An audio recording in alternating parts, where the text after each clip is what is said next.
I've got Jenny, and we're going to be talking about cultural differences in dance training, Norway versus UK. So, I started off by giving you a bit of a list of different topics, and it obviously included cultural differences between Norway and UK. I chose this for you because, like, I spoke to you a lot about kind of your music, and you've shown me like a lot of Norwegian music, and I know like quite a bit of your culture from you, and I was like, I want to bring that into dance. So that's kind of why I offered you that. Why did you like pick that one? What drew you into it? Well, obviously my culture is a big part of me and who I am, and through our conversations about our like way here, through our dance training and how we got here and love for dance, I like reflected on that our paths have been very different, and I think being from different cultures in different countries is a reason for that. Yes, absolutely. Okay, where to start? Can you tell us like about your story, like your training in Norway, where you've trained, things like that? I know your school system's a bit different to mine. Yeah, definitely. That's it. So I started dancing when I was 4. I got into this. It's public owned, dance school, but it's not only dance, it's also music and everything, but it's public owned. So owned by the government, and went to the same studio until I was 18 from 4. Had the same teacher every year, did ballet and like different styles. There were mostly ballet and point. And then I also got into a company when I was 13. That was a contemporary company. It was project based, and the whole thing behind it is that it's about, or it's from where I'm from, and tours around the area where I'm from. And then when I started, 11th grade is it basically then, you can choose different paths of what you like kind of want to study, because you still get general studies, but you can choose a course which gives you extra stuff, and I chose dance. And so that's also a public school where I had dance training on the side, or not on the side, it was included in my school. So that was dance history, composition, like ballet, contemporary jazz, all of that. So I went to one of these schools in my 11th year 11. And then in year 12 and 13 I changed to this other public government-owned school with this course, but it was not a regional one, it was like a country-wide one. So you can apply to that school from wherever in Norway. So it's like a bit more special. It's the only one in Norway, but it's still like government-owned public school, but with dance training. Yeah. Okay. I think my story, like, I think I mostly did any dance when I was in high school. Like, other than that, there was a little bit in like PE, and we had like middle school as well. But it was like, like just dance type of vibes. I think we did the jive once actually. So that was quite good. I remember a few steps. And then, but when I was like in high school, it was more like when I had a break or a lunch break, I was always in the studio dancing. And we had like GCSE dance, so I did that. And then I joined Kappa College full time, and then I did Northern Cat Scheme on the side of that, and year 10 and 11, year 11. And then I did Nottingham Music Theatre Associates, so I was like doing a lot of training. And then I moved to London, and I came to Laban, still full-time training. And then I'm in Wolfpack, another company called Emirete, teaching, lots going on. So that's kind of my story, really. Okay. Yeah, it seems like the main difference though is that the path I took is really publicly funded. Yes. It's obviously the government-owned school that I went to from I was 4. It's not a school. It's like after school thing, but we had to pay for it. But it's really different because you pay based on your parents' income. That's good. Yeah. So really good. If your parents don't earn as much, if you have a single parent household, stuff like that, the price varies. So it's more accessible, I would think, even though politics in Norway right now, cutting like in Ooh. every creative field, so sad. It's really, really, really bad. But when I started, it was better than it is now, and the availability to go and do dance training and like it's everyone could if they wanted. You know, it's not about money, it's about time and want. You know? When I was like auditioning at 16, most colleges, I think if not all of them, you had to pay.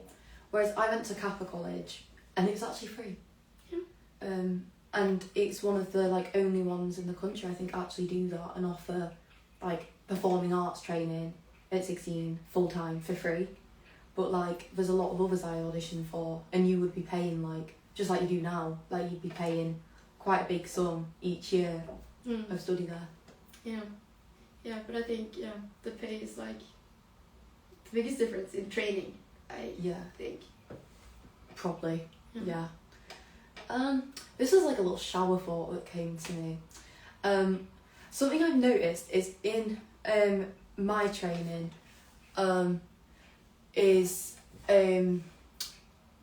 what's is like where I went, it would be kind of not etiquette if you were to like, for example, someone's working on something in the studio, like, and this is a peer, not like a student, and if you were to like correct them, and like for example they're doing a pirouette and you go, you're not turning out, like where I trained, that was seen as like really kind of rude, because it was kind of like a hierarchy thing. I think people always thought like, oh, you're trying to put yourself above. But when I've started working with like more and more international students, like they've done something like that and gave a correction.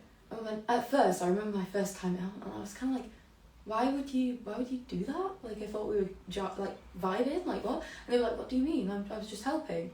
And I think I realised that actually in my training we got taught like that's really rude if you correct another peer dancer. But actually, over time, like working with different like international like dancers, I feel like it might be a thing that in different places it's actually really socially acceptable to do that. And now I'm like very open to it. Is that like a thing in Norway? Do you have that kind of thing or not? Like, well, probably more than here. Obviously, like I've told you about janteloven. You know, I've talked about that. It's a big part of Norwegian culture where we. Like really simple, we never put ourselves above anyone else. Like you never think that you're better than anyone. You never think that anyone's smarter than you. It's like, it's not a good thing in like theory, but it's a big part of our culture still. And through that, I think whenever I get a correction from my peer or give a correction from my peer, we know that it doesn't come from the standpoint of like, I'm better than you, so I'm gonna try to help you.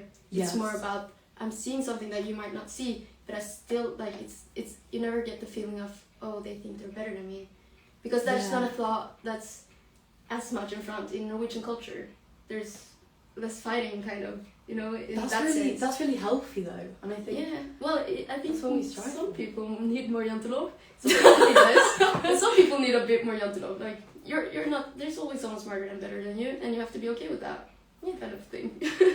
But you know, I think that is probably what a lot of like my training was missing. There was a lot of like, not everywhere, not everyone, but there was always one or two who would be quite like egotistical and they'd really look down on you. Like I remember when I had a really bad knee injury, and there was people who were constantly saying like, she can't do this, she's not injured, she just can't do it. And I was like, I am injured and that's why I can't do it. And that was like a massive thing where it's like, I wish we had more of that, and it was more like understanding each other and just so much healthier, honestly. Yeah, it's more. Also, where I went, it was open for all. You didn't have to audition for the company I was in. You had to, but not from 4 to 18. You didn't have to audition, so there was a lot of different people with different like how good they were, you know, in the class. Towards the end, it was like, you know, those people didn't really like the state of that, but so towards the end, it's not like that. But when you were younger, there were a lot of different levels in the same class. Yeah. And obviously, you know, dance teachers always, they have favorites, they have you know, but within the class, with your peers, it was never really anything like, oh, I don't like her because she's like the favorite, or I don't you know. It's always been the teacher has his favorite, but we're all wanting everyone to shine. And it was that through all my, like, I was so surprised when I got here, and like there's so much more competition, and I don't think there's a lot of competition. There's so much more than I'm used to. Like when I went to the like national dance class, I went to for school, a lot of people came to me and I was like, but how's it going? Like, is there a lot of competition? Are people actually nice? Yeah. Because they have this perspective of like the dancers being bitchy, you know, like always like backstabbing and Yeah. So I got a lot of questions about that, if people were actually nice and like stuff. But I think, yeah, they are. I'm in Norwegian dance training and culture. I don't see any like competition in that way. Obviously, we're fighting for the same, like getting the same job or getting into the same school, but we never fight against each other. It's more we fight for ourselves, and if it's not for me, it's not for me, kind of thing. That's nice. Yeah. Okay, one of my like funniest experiences with you was we went to see a pantomime for my birthday. That's not for me. Pantomime is not my thing, man. And as you all probably know, like when you're in a pantomime, you are shouting, like there's people on stage and you are going, oh, look behind you, nose, and all this. They're booing. You guys were booing. Someone comes to stage and go boo. Yeah. And this is part of it. Like if you're a performer in that pantomime, you want people to do that. But imagine you are in like a ballet and the audience just starts going, boo, look behind you. And Jenny was just sat next to me and she was just like, I can't shout like that. Where's the theatre? I understand that it's like supposed to do, but I just couldn't physically bring myself to shout. I was sitting there watching a performance this bit. I've been practicing for long time, you know, I can't sit there and boo someone. Do you have anything like similar in Norway? We have something called the revy. How to explain this? It's often put up by schools. Or like, not the school, but like students put it up. And like every school has their own revy. It's a show, and it's often built up by sketches, and it's a red thread, and so there's like you're supposed to laugh, you're supposed to drag, like all of that, but it's not to like where this is. It's not a, like culture to boo or to like all of that, but it's like it's sketches, it's fun, it's like students are putting up something. I don't know. I just couldn't bring myself to do it. But the closest thing I can think of is revy. But did you have like school kind of plays? Yeah, like, that's what revy is. Yeah. But it's not like, oh, let's put up cats. You know, it's. What about like a nativity? Did you have like the iconic kind of school nativity equivalent? Kind of. In my school when I was like. We call it children's school, 1st to 7th year. It's children's school. We sang a lot. We sang a lot in the choir. Yeah. So we would sing a lot of Christmas songs and stuff like that. But sometimes we do some acting, but it was mostly singing. Yeah. Because with like, I think this is nearly every like British primary school. You'd put on a nativity every Christmas. You know, actually, it was always the iconic story with like Mary Joseph, look at the star, and all this stuff, and like I think that was probably one of the like because when I was like in first school, you didn't necessarily have like proper music and drama lessons because you were like very young, and they didn't really do that in first school. But when you did the nativity, it was like a lot of your lessons would be cancelled. You'd be given a script, a part, and you'd be like running around going, I'm an angel, I'm Mary. No, we would, we didn't have anything like that, but we did sing a lot. I also had a crazy teacher that would force us to sing a lot, like to an extreme level. But we'd sing in the choir, mostly. I think we mostly did that in like, because I had like middle school where I was from, which was year 6 to year 8. I feel like we did more singing then. And it'd be like, I don't know, it'd be like a pop song and you'd maybe do a harmony or two. Everyone would be laughing because not everyone took the arts very like seriously, so there's that. The other thing we did, which I actually I think this is kind of cool, we did do a lot of stuff on GarageBand, which even like now, like we edit music on here. I don't think we ever actually edited a song that sounded good, but it did mean that like coming here, like I already knew what I was doing on GarageBand. I do a bit of songwriting now myself, and I know how to like work that still. Did you ever do anything like that? Yeah, we had in junior school we had music classes. Well, we had music classes in just not in 11th to 13th, but we had music classes like every week, every year. But that was not that serious.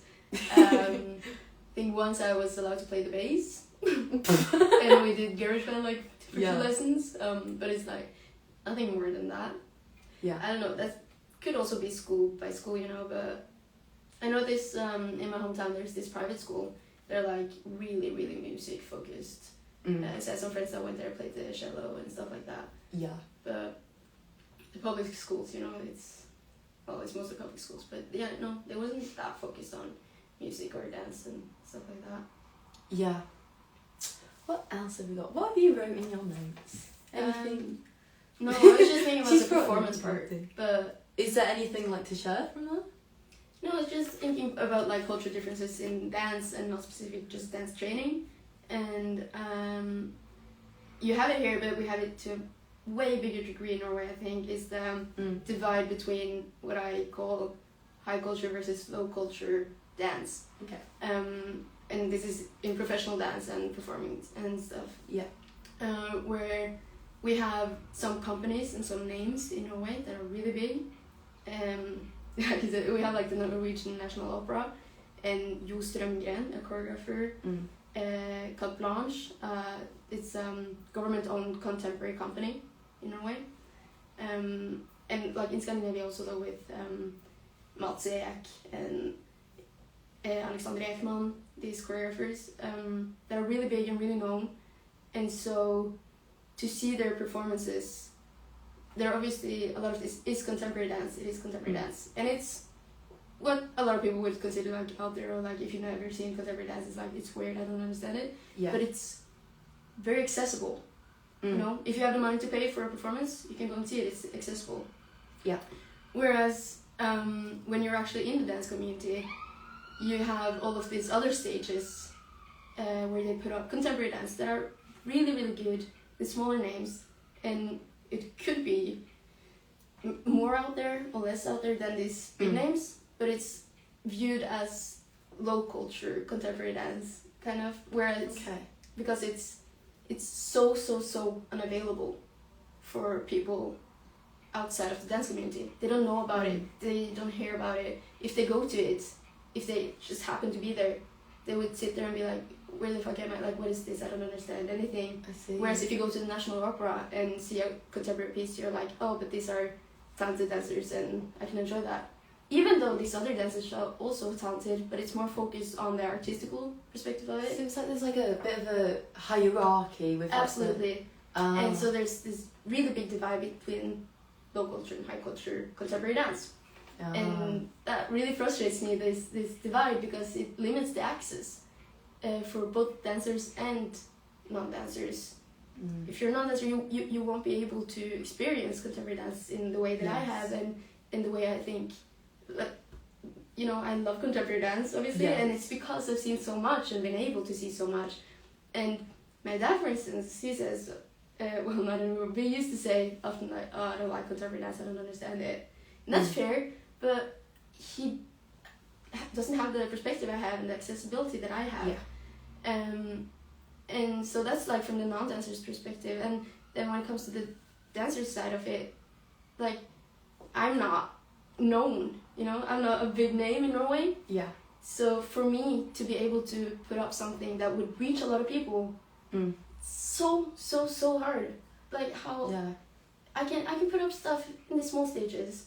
I can work hard and get through there, but the only people I will reach is other dancers and other people in the community, and that's not as a creative person, that's not the only people I want to reach. I remember you saying this Yeah. once when we were speaking about like choreography, and you were saying like, if you're just targeting a dance at just dancers, you're missing so much of an audience. Like the general public are also people you want to be bringing in and inviting to watch these works and stuff. And that's just like, we all have kind of the same perspective on stuff. Like, I don't meet that many opposing opinions when I talk to dancers, and also outside of dance, like in political views and stuff like that. And if I'm gonna put up a work that is politically centered, and I'm trying to reach a lot of people, I can't reach the people with opposing thoughts to me unless I reach non-dancers.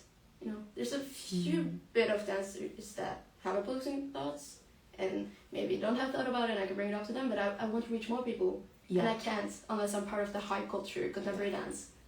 Yeah, I see what you mean.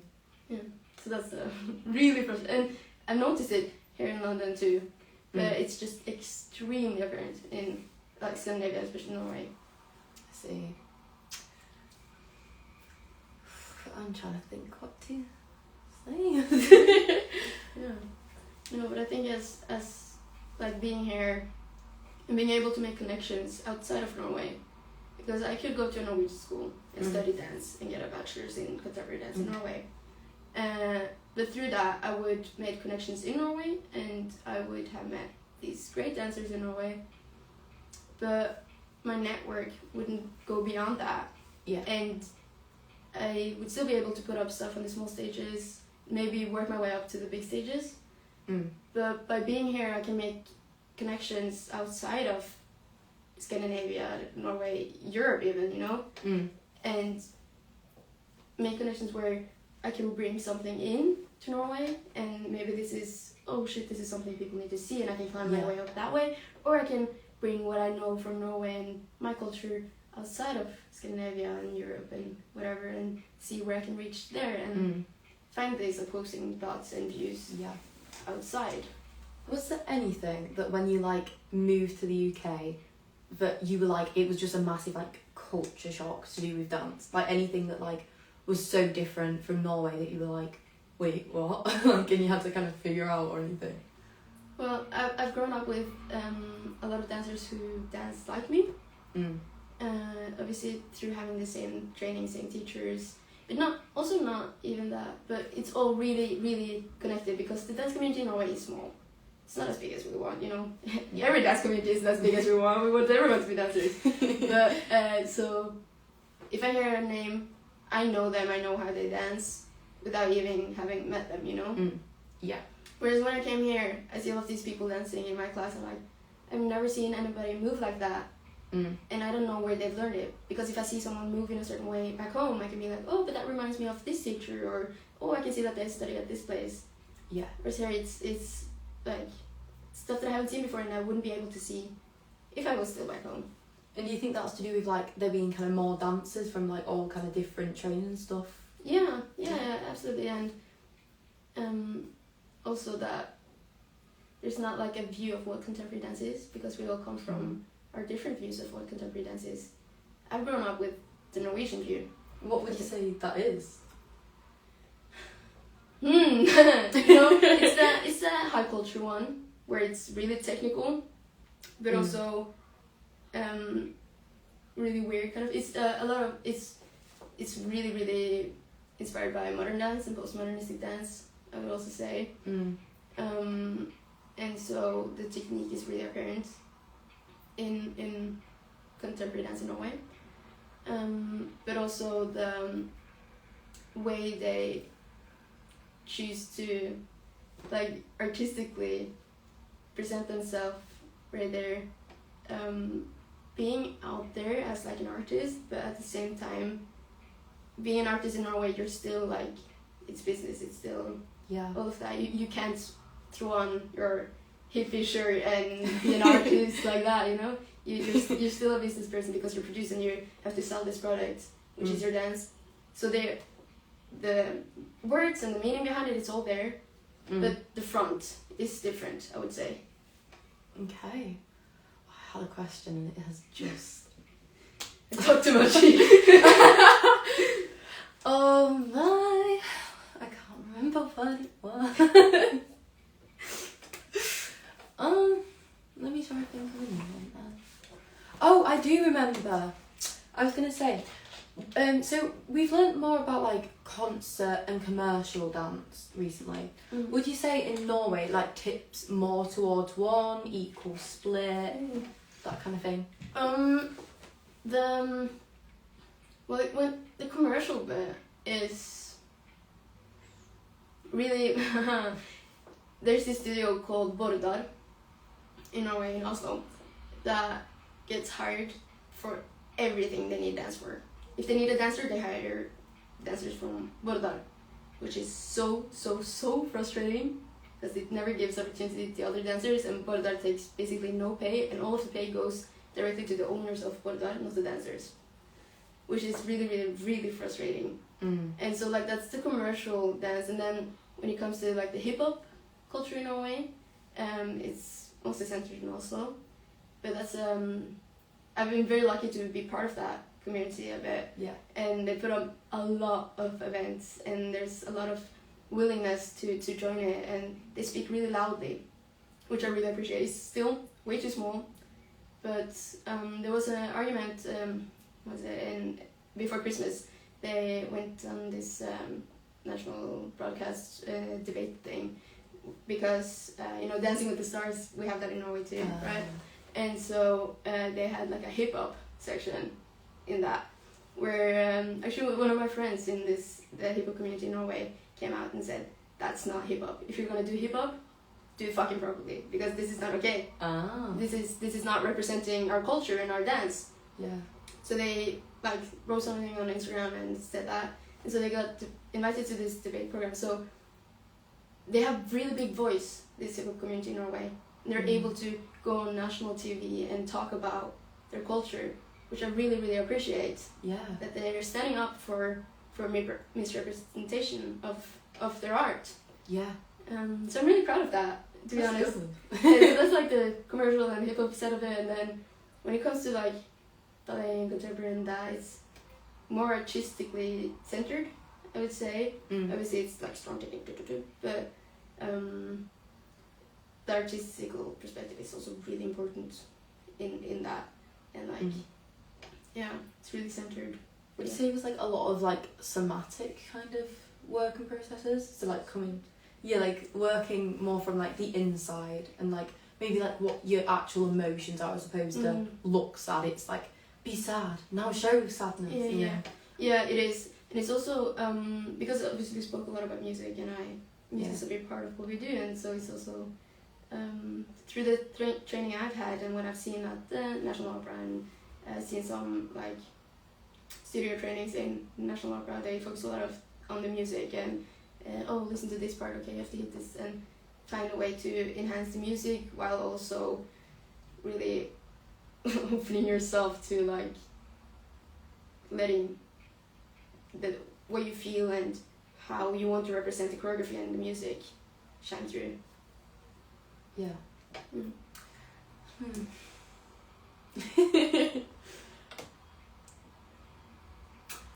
Would you say you've like been involved in some form of like dance or like dance event that you've been like, this is also very like cultural? I don't know how to word it. Like, for example, like if I did a dance literally about England and how to make a Yorkshire tea, like have you been in a piece that you've been like, this feels very like patriotic or like very relevant to Norway, something going on maybe, anything like that?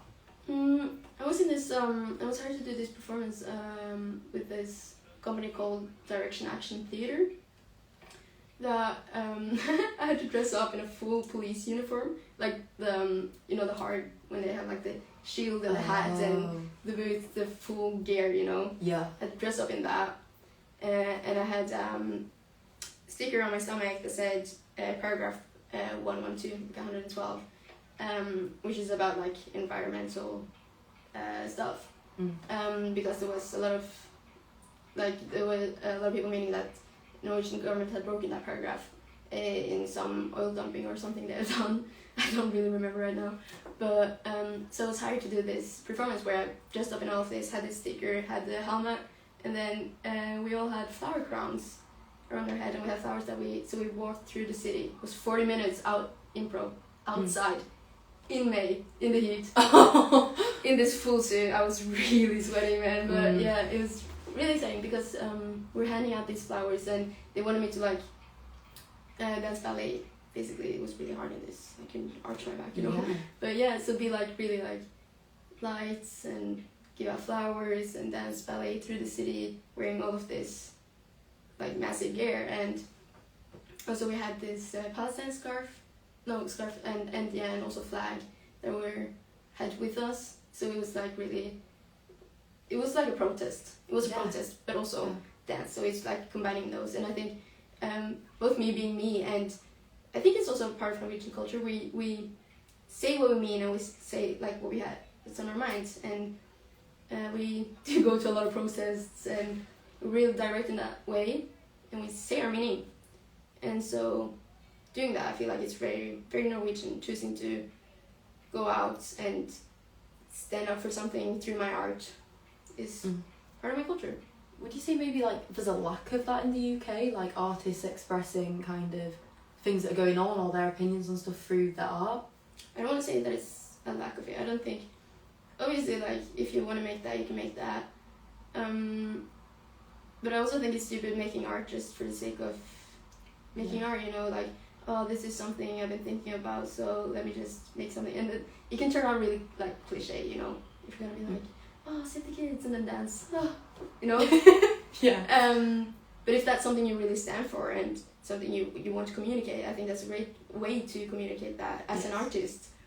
And maybe that will give you a chance to actually reach more people, like have a stage, and get your value, like your meanings and your points out there. But I also think it's important to keep the part of creative that you can create just for like, I want to make a happy dance, and I want to make this, and I want to make that, and like having the opportunity to make all of that, and all of that being seen as equal, kind of that. If you're making a dance about just being happy, or just I want to make a dance about summer, I want that to be, I want it to be like, I don't want it to be more difficult to put that on the stage than to put a political message on stage. Yeah. I want everyone to have the possibility to put something on stage and get their word out through their art and through their dance. Yeah. Yeah. Would you say, like going back to like really your training in your classes, there's like a different maybe like class structure or anything that's done very like different in any of your classes in Norway to here? And do you have things like professional and open classes and stuff there, and like how would they run? How would you get onto those? Is any of that different to here? I don't know. Well, when it comes to like open classes, like professional classes and open classes, that's kind of the same, I think. Yeah. But when it comes to like class structure, ballet is obviously always ballet. Like you start with bar. Yeah. But I think also the relationships with the teachers are really different. That can also be like this is like higher education and not school. But through my experience, you get really close with your teachers. You know, it's we sit in a circle, drink tea, and cry and laugh. And like at our graduation, after our graduation, we had a party in my whole class, and we invited our teachers because they're close to us. Like we've been with them for 2 or 3 years. You know, we see them every day, so we want to celebrate with them. And teachers pulled up with two bags of wine. You know, like ready to party. So like being that close with our teachers also makes an environment where you can be like. I had this one teacher that I was going through some shit, and she knew that. So I talked to her, and I'm going through some shit, and I could tell her that either that I want her to just back off, like I do not need any comments today, and she would respect that, or I could say I need you to really push me because I'm not able to focus myself. So, and like the dialogue is just really open and easy. I had another teacher I had her like in yoga and autonomy and stuff like that, and she would and that was also during the time I was struggling a bit. She was like, "Hey, Jenny, this class is for you to learn how to take care of yourself, and by coming here, you're not getting better. So this class, when my class is going, you're going home and sitting in bed or meditating or doing whatever. Like this class is to take care of yourself. So if coming here is making that more difficult, you're not coming here. And like being able to have that dialogue and all of that is yeah. I think that's also part of how like the difference that we connect to our teachers in a really different way. I think I would say I've only had like a close relationship with like one or two of my teachers. The majority of my training, it was spent very like, there was a very obvious like hierarchy, and you'd be like, you were very much like, you were kind of like a tool to them. Like when you were dancing, it wasn't, oh, that person's feeling ill, so it was like, I said a triple pirouette, do a triple pirouette. There was no like, you know, oh, she's feeling a bit ill today, so, you know, it was very like, you know, like, I don't know, I don't think it was ever a thing of any of your teachers were like very like close to you. Like you could always communicate with them and say like, oh, I've got a bit of a niggle in my knee, so like I might have to modify, and they'd be like, yep, that's fine, it's your responsibility to modify, do as you need. But there was never any kind of like, are you okay? Are you hurt? Do you need to rest? Yeah. Yeah, I think that's a big difference, because I would have teachers come up to me and be like, hi, Annie, how are you doing today? Like, how are you feeling? What's going on? Yeah. Yeah. I think I'd only have that if like I seemed like really unengaged or really upset. Like I'd only ever have some like a teacher come up to me and say like, are you okay today? Like, how are you? If I like looked physically unwell and like was sat there in like tears, maybe then there'd be a bit of like, are you okay? But yeah. Do you think like having that relationship maybe improved your training in any way? Absolutely. Like I felt so comfortable in that class, and I knew that I had a shit day. I could communicate with my teachers to find a way to make the class go as good as possible for me, you know. And if that's her backing off, that's what we agreed on. Like she would do that then, you know. Oh wow. And so that created an environment where I didn't have to stress about, oh, I have to act a certain way. For the teachers, it's more the teacher has to accommodate to me kind of thing, because she's here teaching us, and I'm in this like, I'm not here to please her. She's there to teach me, you know. Yeah. So having that, like knowing that obviously she's the teacher and we're her students, but yeah, we're not there to please her. That's that's really nice. I remember one time, like, I was sat out of this class because I was on a reduced timetable with an injury at the time, and it was this class, and I could see the teacher was like really pushing the class. It was like, I said this step and then you're going to go into this, if you're in the way at the side you're going to get kicked, it's your responsibility to move, and people getting kicked, people shouting at each other for not being close enough to the side, because then the teacher would shout at them and say, why didn't you just go? And they'd be like, I was going to kick her, and they'd be like, then kick her, and you'd just be like, oh my god. And I'm sat watching this like, okay. And I kid you not, 8 people ran out this class in tears, crying. And I watched all this play out, and I even watched this teacher look at another teacher and go, you know, 8 people have just run out my class crying, and I'm sat there listening to this, just like gagged, just like, this is my training, like, oh my god. And then a few of these returned, because you were only like, they had a bit of a rule that you weren't allowed to cry for more than 10 minutes or you just get sent back in tears. and this everyone came back, and the head of like I'm not going to try and obviously say too much because, you know, but the head of like our kind of course came in and shouted at all his students saying, can you tell me why 8 people have run out of this class crying? And I'm just sat there like, I mean, I could tell you why, but I couldn't say that because like, you know, like I was like, no, I can't say that. And everyone's just sat there like terrified, because they're like, what do you say? You can't say, because we've been told to kick each other. Everyone's screaming at each other, and it's like we're being told break your back or you're getting kicked out the class, like. Yeah. There's no like, go home and do some meditation. No. And I think maybe a bit more of that would have been nice. And I think certain students did get that more than others due to like kind of favouritism. There's certain students who got a bit more like TLC, and it was a bit more like, oh well, I like that student so they can relax more. But everyone else, it was like, it was like brutal. Yeah. Yeah, and I think like you don't become a good dancer by being pressured in that way. You just start resenting what you used to love, you know. Exactly. And I think it's important to have like this good environment and this good connection with your teachers to really don't forget why you chose this and why you love it. Yeah. I mean, like the one thing that I left that place kind of thinking was I never felt comfortable in my classes. And a good example of this is like now I think a lot of people would say like I'm quite good at commercial dance. Like it's one of my kind of stronger styles.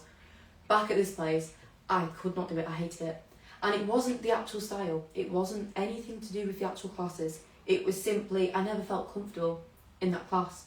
Because if I wasn't straight to the side, I was getting kicked. If I put effort in, I'd get laughed at by both teachers and students. And it was like you'd never feel you could truly like do that because like you were constantly being judged, constantly criticised, and that wasn't just by students but also teachers. Like how could you bond with someone when they're stood in front of you judging your every move and making you feel so uncomfortable that you can't dance properly? Yeah, I think that's also been really important for my training, that I've always, it's not that I'm best friends with everyone, you know. No. And there's some people I've been like, oh, she's not acting great, like that's not an okay way to act. But it's never been like, oh, I'm scared of her, or I'm like, I've the way had she's that. acting makes me uncomfortable, because this could also just be me as a person, but I've always focused on myself and my dance. Yeah. And whatever she thinks about it does not matter, because I'm here to improve my dancing, you know. And so having that, I've never been scared to do something in class, because I'm there to dance and do me, and whatever she thinks about it doesn't matter. And I've never really had anyone in my classes that I've been like scared of or not liked, or been like, oh, she's just a bad person, or had beef with. Like it's never been anything like that, and that creates an environment, good environment, you know. Like the thing is, like I have always been very like tunnel vision, very focused on myself, but some people who I've like encountered have been even very like open about being this judgy. For example, I remember one class, I came in late because at my injury I had a flare up earlier that day. I'd had a lot going on mentally, like, but I was like, no, I want a paraphrase class, so I come in a little bit late, and they've learned like a ton of this routine, and then I'm there like still picking it up, but and we're already going into groups with it, and I go, I'm still gonna do it. I'm just gonna go in a group, and I've picked up what I can. I've got something, and as soon as I start doing it, this one person goes, yes, Jasmine, yes, Jasmine. And as you can imagine, I'm already like having a bad day, and then that happens, and I just had to keep dancing, because that's what you do. Like that's how you're trained. That's part of the job, and I did. I just kept dancing, and I just brushed it off. But that is the kind of people I've encountered through my training quite a few times. There's always one or two who just really, they just make everyone uncomfortable. Yeah, I see that. I feel sad for you for that, because like, every dance class I've been to, it's like if I come late or I've done so much material that I don't know, I've like never questioned going up to anyone in any class and being like, hey, can you go through this with me? Like there's no one I couldn't ask that. We used to have another rule where you weren't allowed to do that. You weren't allowed to ask someone to help you with that. Like one time, this was like my first lesson here. I couldn't see this move because a few people stood like a little bit in the way. So I kind of said, I'm so sorry, could you just do that again, maybe just there, because I completely missed that. And I got told, no, pick it up. From the teacher? From a teacher. Yeah. And then from then it was like, it was like any class you were in, you could not ask unless it was a very like specific question they bit out, like, is my hand this way or this way, if they hadn't specified. But you couldn't go to the teacher. Like, you got told, we are not your first person that you ask. If you can, you ask a peer, but then if you ask a peer, they look at you and be like, why is she having to ask? Why don't you just pick it up? And you'd just be stuck there, but like it was crazy time. Yeah, it sounds insane. Like, this could also be me being me, because I'm an open person. I ask anybody for anything. If I need directions, I just pick the closest person. Yeah. But I feel like it's always been like that with everyone in that class. You can always ask anyone. Yeah. If the teacher or the peers, you can always ask. I've had some amazing experiences with that too. Like, it's not all UK training and stuff. It's like this. Like, even now at Laban, like, you can always ask the teacher. You can always ask a peer. And other training I've had has also been like that. So it's not like everywhere I've trained has been as kind of like brutal as that was. Yeah. I was going to say something else. Oh yeah, something else was when I was 16, I did a class at Pineapple, and there was a girl who like was kind of struggling to pick up this bit of material. So I said, like, but I didn't know this girl, but I said, like, hey, I think I've got it. Would you like to go through it together? And she was like, wait, what? Seriously? And I was like, yeah, of course. And even the teacher came up and was like, wait, are you serious? You do that? And I'm like, yes. And they were so shocked that I was like, hey, you want to go through it? Yeah. And I was like, that's so normal. Yeah. But I don't know, everyone seemed so like shocked. I'm like, wait, what? That's weird. Yeah. I don't know, it's just we're all in the same class and all in the same situation. We're helping each other, Exactly. And especially when it comes to like a class, like not an open class, but like a class, if you're training to a performance or whatever, like we all want the best results, so we're all helping each other. Yeah. There's no point if one is dancing amazingly, it doesn't matter if there's someone else dancing shit behind them, Yeah. I mean, I've had some amazing experiences too, where like we have all like helped each other. Like, a good example I'd say is actually auditions. I feel like all my auditions I've been to, you've always made friends so nice and easily. People have been so open to help each other, even though like you are all auditioning and there is that competition. But it's like what you were saying about you'll have to pronounce the word for me. That thing in Norway. Janteloven? That's probably the one, yes. And it's like, I feel like for me, when I meet people at auditions, you're aware there's meant to be competition, but there's just not. Like, I've met friends who I still speak to this day at auditions where we've literally helped each other. We've been like, hey, what tights are you wearing for this class? What song are you singing? Should I sing this one then? Oh, okay. Like, well, it's easier to perform better if you're in a comfortable situation, and exactly. just like if you view audition as an open class Exactly. or a workshop, you'll enjoy it more and perform better. Yeah. And it's like, it's so wholesome. Like, I love it. I love being in those settings where everyone's so comfortable with each other. Like, you do all ask questions, and I do think it is easy to learn, like, in that environment. Yeah. And I have had that in my training, but not all the time, not everywhere. Just, like, most of it, I'd say I've had really good experiences.